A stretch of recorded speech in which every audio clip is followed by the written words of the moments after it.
Om Sahanā-Vavatu Sahanā Bhunaktu Saha Vīryam Karavā-vahai Tejas Vinā Vadhīta Mastu Ma Vidvishā-Vahai. Om Shānti Shānti Shāntihi.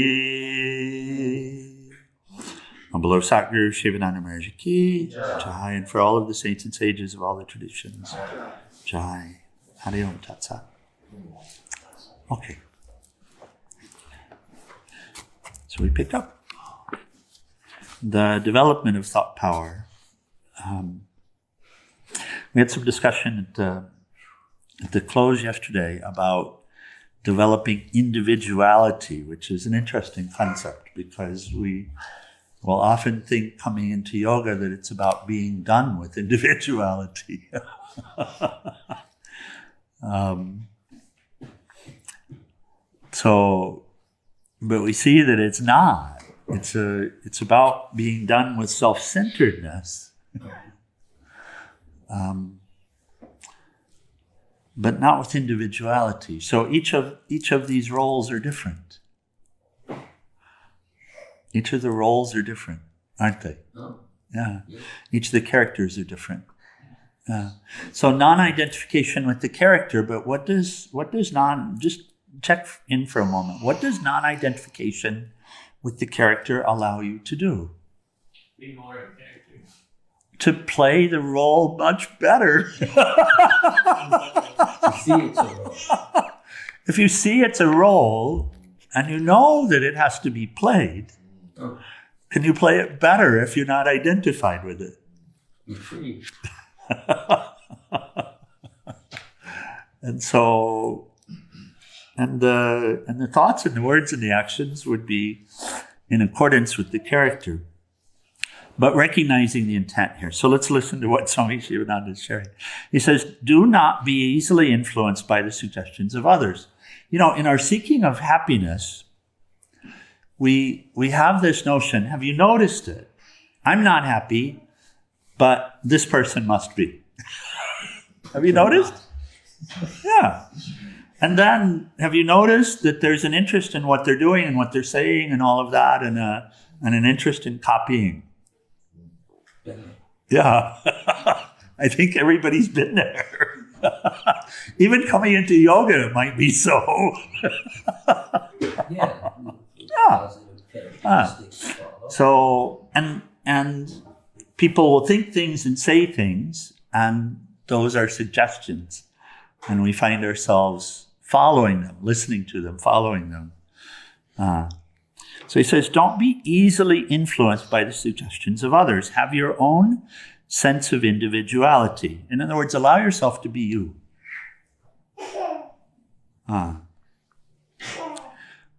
Ultimately, you, the highest you, which of course is not separate. So he continues, a strong suggestion, though it does not influence the subject immediately, will operate in due course. It will never go in vain. We all live in a world of suggestions. Our character is daily modified unconsciously by associations with others. We notice that, right? I remember coming back from India with this. With this. You'll see, you'll know. Oh. This weekend, one of our dear friends from India will be here with us, so you'll see. You'll see, yeah. Veda Narayana. So he was here with us a couple of months ago. If anyone remembers Veda Narayana being here. Maybe not 2 months, 4 weeks like that. So he's coming back over the weekend. So you'll see. We unconsciously imitate the actions of those whom we admire.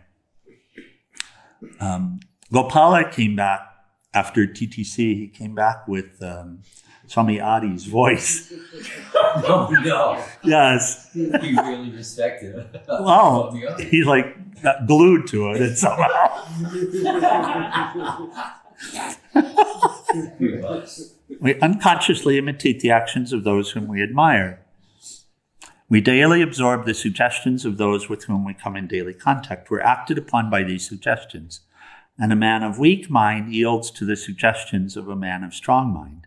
The servant is always under the influence of the suggestions of his master. The wife is under the influence of the suggestions of the husband, and vice versa. The patient under the suggestions of the doctor, the student under the influence of the teacher. Custom is nothing but the product of suggestion. The dress that you put on, the manners, the behavior, and even the food that you eat are all the outcome of suggestions only. Nature suggests in various ways. The running rivers, the shining sun, fragrant flowers, the growing trees, all are incessantly sending you suggestions. And by the way, if you apply it, you say, if you apply it, if you recognize this and you apply it, then you would want to be in the company of saints. You would want to be studying, reading the saints. You'd want to be, if you apply it, you recognize that, and it's not about doing a certain thing. That doesn't give freedom, but the mannerisms don't. But the intentions, the devotional nature, etc., these can all be helpful. And then, of course, the other side, there's an awareness here. He's wanting us to be aware of this, to be intentional about it. Does that make sense? Yeah. Yes? Yeah. Yeah, okay. So be careful. Be careful. And being in the presence of nature is really helpful. It is, absolutely. And that was why he closes that talk. And then supernormal powers by thought discipline. A powerful occultist hypnotizes the whole audience collectively through his power of concentration and then will perform the rope trick. Has anybody seen that? Maybe not in person, we wouldn't have, but maybe on television or something. Right? I think we saw it, it's the generation. He throws a red rope in the air, gives a suggestion to the outlookers that he will climb in the air through this rope and disappears from the platform in the twinkling of an eye. But nothing is recorded when a photograph is taken. And it doesn't work that well on television these days. So. Understand and realize the powers of thought. Unfold the hidden powers or occult faculties. Close the eyes, concentrate, explore the higher regions of the mind. You can see distant objects, hear distant voices, send messages to distant places, heal persons who are at a distance, and move about to distant place in the twinkling of an eye. Understanding and developing this, we had this, I think, really good conversation last night. And recognizing the suffering, recognizing the causes of suffering, recognizing the power of thought and the ability to develop well-wishing thought culture and to utilize that. And all of these do that. That's one of the differentiators. Again, we say the only difference is the way that they think, the saints and sages. That's really the only difference. We're all made of the same stuff. So he's encouraging us to use this power for benefit. But their vibration is higher. It's a higher vibration, isn't it? They tap into. Because it's pure. That you can or cannot? Can. Yeah. Because it's pure. So you say vibration, I say thoughts. There's no difference between the two. Yeah. It seems to be helpful to say thought because when we say vibration, we tend to look for things outside of us. Everything starts with thoughts. Everything starts with thoughts, and that's important to recognize. The vibration actually is the thought. The thought is the vibration. Oh. So. Can I ask a clarifying question on Oh, thoughts? please. Thoughts don't necessarily have to be just like a sentence in our brain, right? It could be like an image or like yes. It could be like a sound or like yes. a sound thought, right? Like Yes. Or feeling. Now recognize that sound is a form.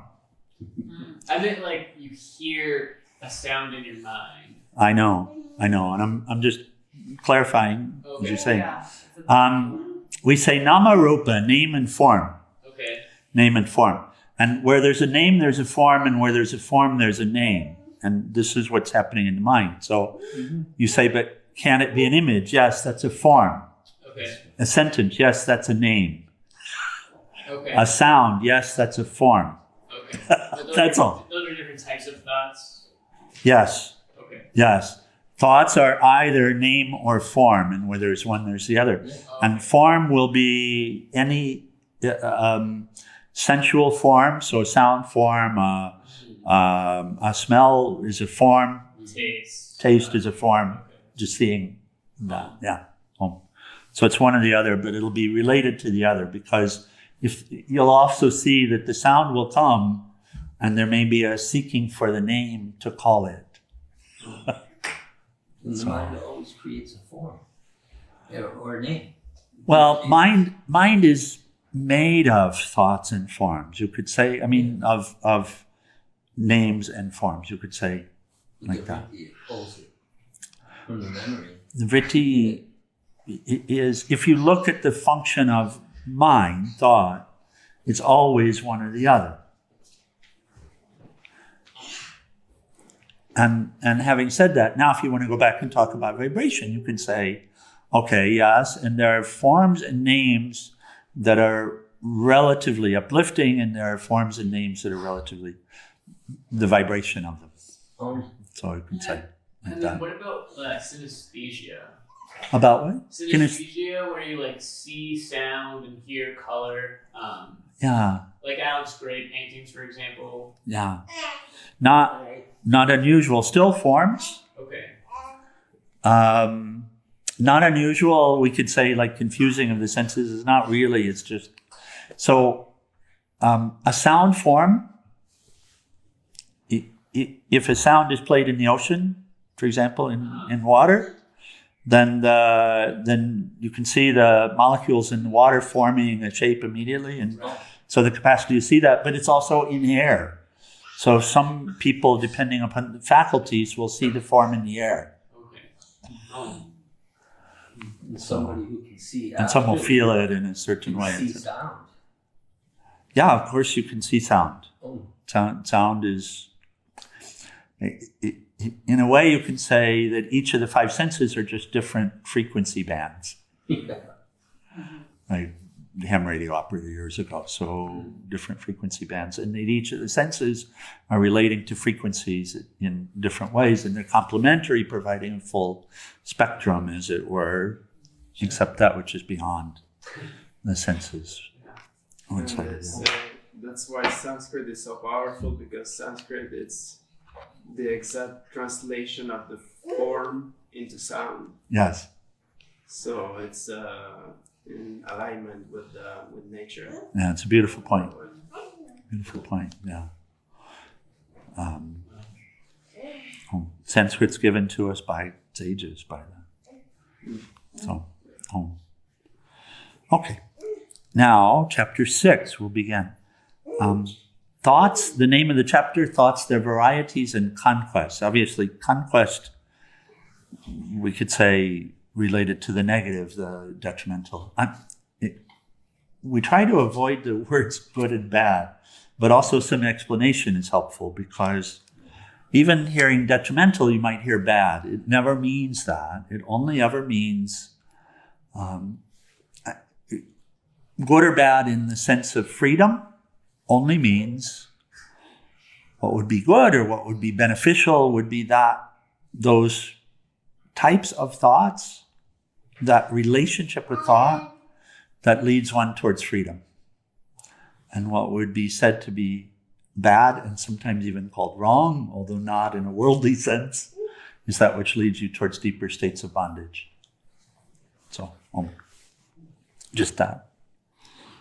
And obviously we shouldn't judge others based on any of this, and we shouldn't really judge ourselves, not in the way of berating ourselves, etc. It's a question of discernment and power, willpower, discernment and willpower, recognizing that there are thoughts and words and actions that are relatively very beneficial, and there are those that are relatively very cloying, very, very destructive.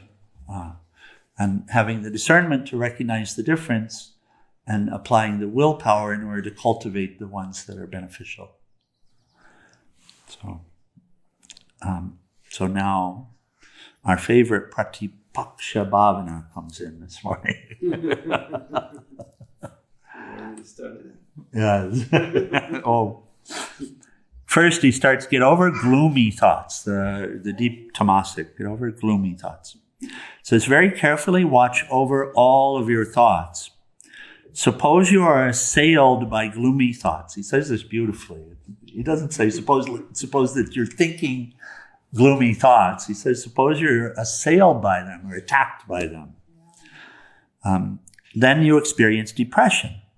So he gives a formula. It says, take a small cup of milk or tea, sit calmly, close your eyes, find out the cause of the depression, and try to remove the cause. The best method to overcome the gloomy thoughts and the consequent depression is to think of inspiring thoughts and inspiring things.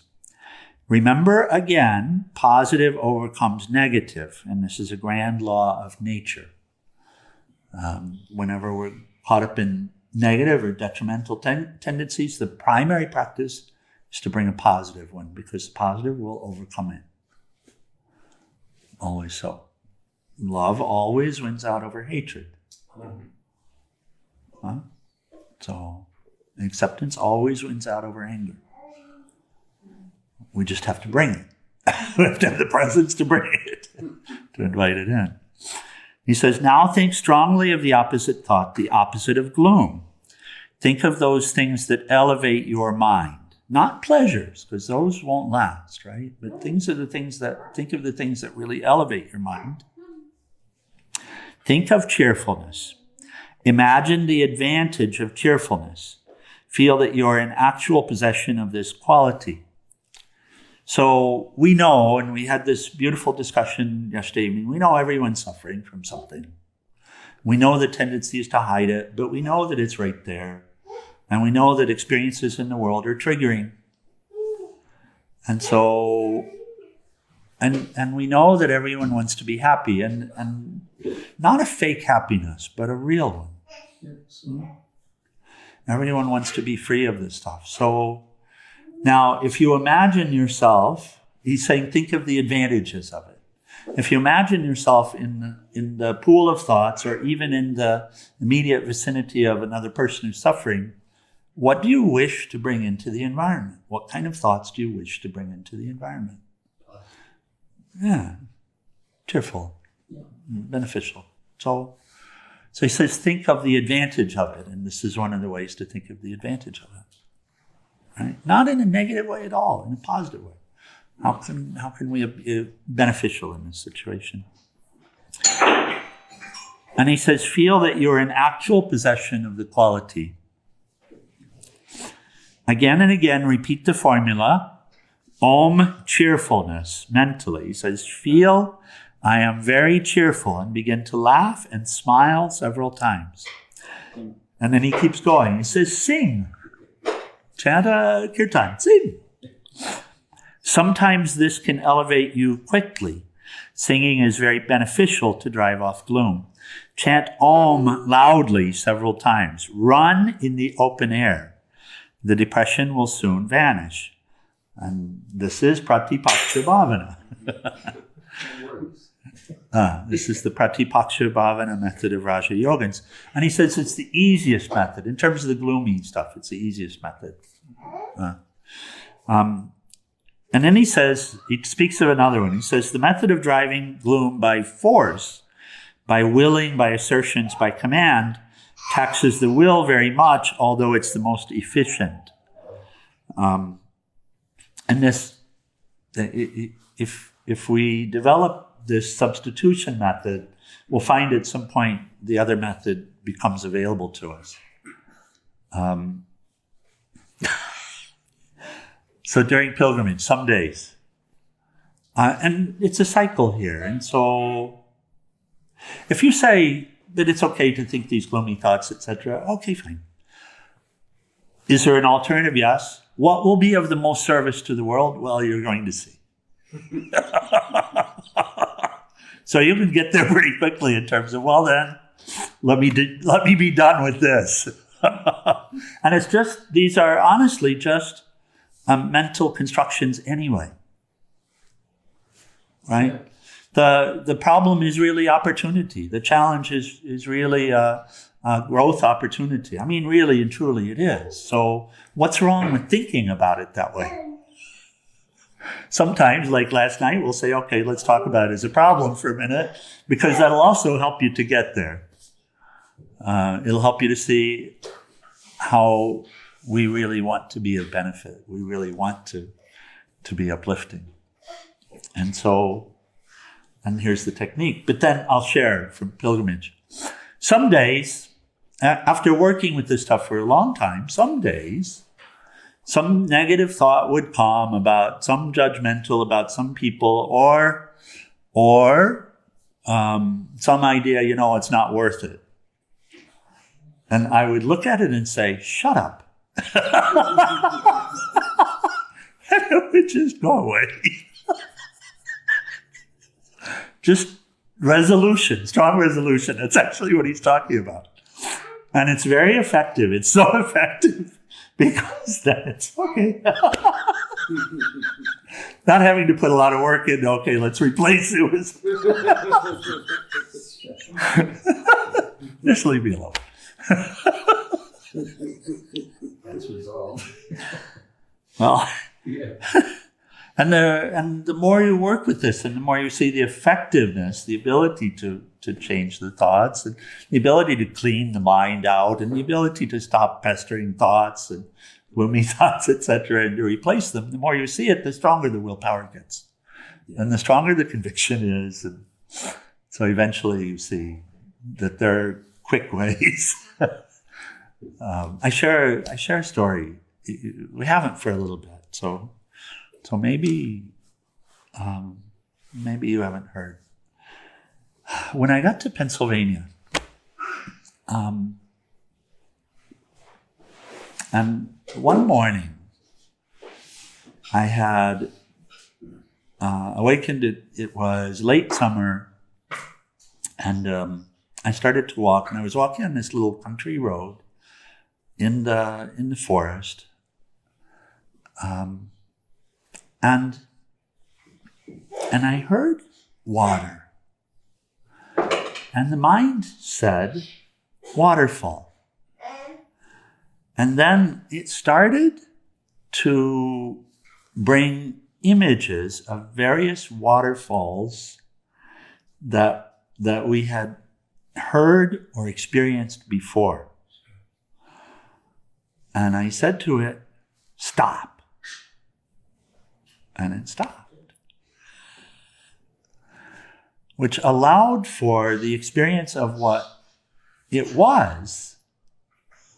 Because you know how this goes. What happens next is, now you're into judging. How is this waterfall compared to other waterfalls that I've experienced before? And you know, if you reflect on it for a moment, you see at that moment, you're no longer with what's happening.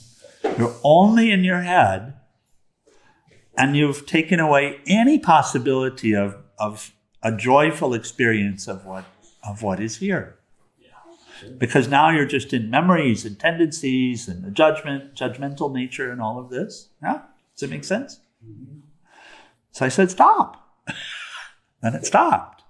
This is willpower, once the willpower is really being developed. You have direct intercession over the thoughts at some point. Something that's starting to arise that you know where it goes, stop. And what happened is, it's like being a newborn baby. I mean, really, in the presence of something that's not named, simply experienced. And there's no attempt to name it, no attempt to compare it, no attempt to go through the files of all the prior stuff that also had names, that was also judged as better or worse, or what we consider to be normal. And that, what we consider to be normal with this with these tendencies of the mind is actually abnormal.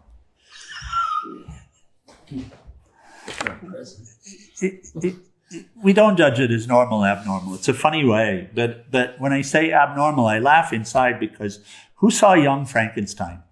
Anybody here? Abby Normal. He was looking. The doctor was looking for a brain for his monster, and he's looking at the labels for the brains, and he comes across one that says, Abby Normal. That'll do well."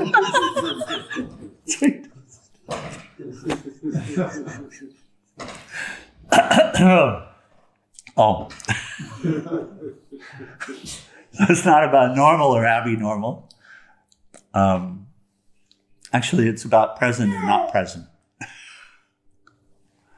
And in the neutral or natural state of mind, then we're present. And this is what we're working to do, is cultivate this neutral, natural state of mind, where we're not identified with the mind. We might be utilizing the mind for beneficial purposes, but we're not identified with the mental constructs that are arising.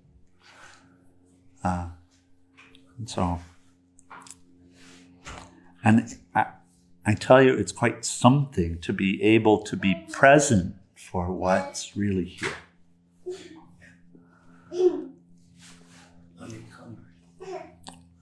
Okay, just a little more on this.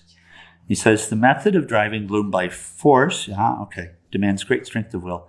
Ordinary people won't succeed. The method of displacing or dislocating the negative feeling by substituting the opposite positive feeling is very easy. That's the Pratipaksha Bhavana. Within a short time, the undesirable feeling vanishes. And feelings too, when you were talking about sounds, etc. Feelings are also forms. Does that make sense? And that would be like emotions or also sensations or both? Yeah. Like if I'm hungry? Yeah. Okay. Also forms. Okay. Recognize. They're also vibrational. Yeah. Those are forms. And so they're thoughts. People generally consider feelings not to be thoughts. But actually in yoga psychology, we see in study of our own experiences, we see they are thoughts, they are forms. And in the same way, they can then be uplifted and molded and shifted and changed. The feeling of hunger comes, it doesn't mean you're hungry. It's a thought form, it's something that's arising. It's arising. And it's arising typically related to some sensual experience. Yeah. But you already have seen, but it's possible to replace it. Yeah. Okay. Just continuing on this to close this out. He says you can treat in the same manner other negative thoughts and feelings as well. So feelings. If there's the feeling of anger, think of love. If there are thoughts and you're working with this, so you have experience with it, you see it.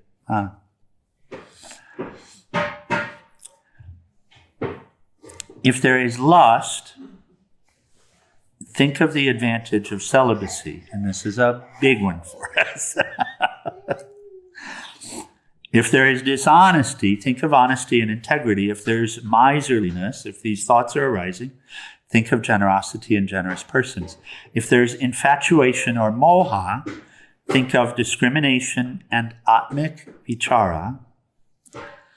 Atmik vichara is, vichara of course is questioning. Atmik, nature of truth, nature of Atman, nature of soul. So if there's infatuation, think of nature of self. If there is pride, think of humility. If there's hypocrisy, think of frankness and its invaluable advantages. If there's jealousy, think of nobility and magnanimity. If there's timidity, think of courage, and so on. You'll drive off the negative thoughts and feelings and will be established in a positive state. Practice of a continued type is essential. Be careful in the selection of your companions. Talk very little, and that too on useful matters.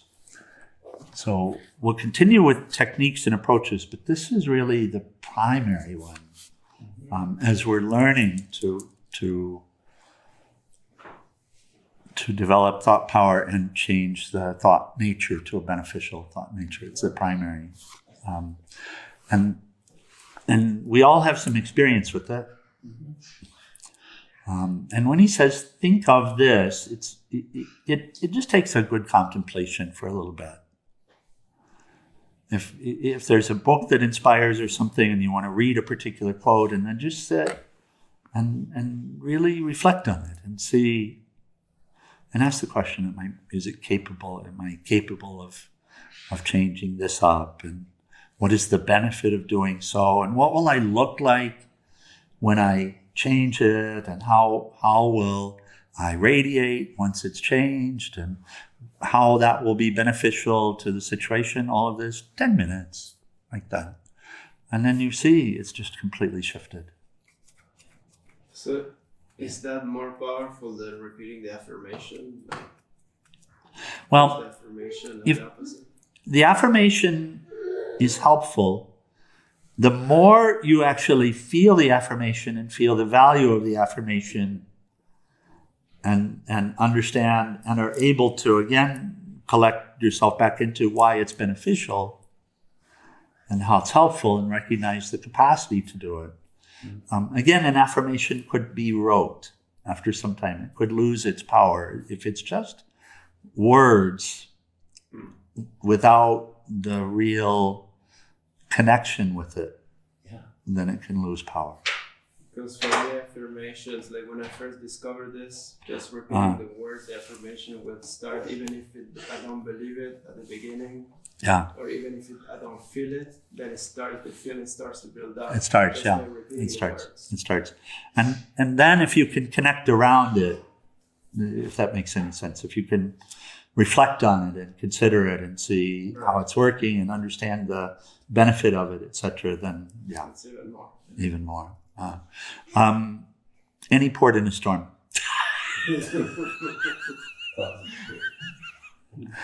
If you have a habit of doing that immediately, then great. And at some point, you will have done enough of the mental work to know why and all of that. You'll just need the trigger word, just need to bring that. Right. And at some point, you can just say stop. And that'll be fine. Yeah. Hi, is this a specific affirmation or affirmations in general? I think in general, but when I first started, it was more like I feel great, I feel like cheerful, and then I would just like repeat that, and it starts like to build up. Yeah, which is one of the ones Swami Sivananda provided. Om, Right. I'm cheerful. Positive bliss. But I notice it's not that easy for everyone, because sometimes I have friends in the world and I tell them, just say I'm happy, I feel great, and they're not able even to say it. Right. Or not willing to say it. They just want to stay there in the gloomy state. I mean, I can see that would never ever work for me, because I would be like, that's not true. Right. So, in that case, a little more thought about it will be necessary. So that would never work for me. No. But I can see like how it actually works now. Well, but after you've done the work more and recognize the capacity to change, then a few words can work. Yeah, totally. So I think you did some other work before. Probably, Yeah. Okay, we should close.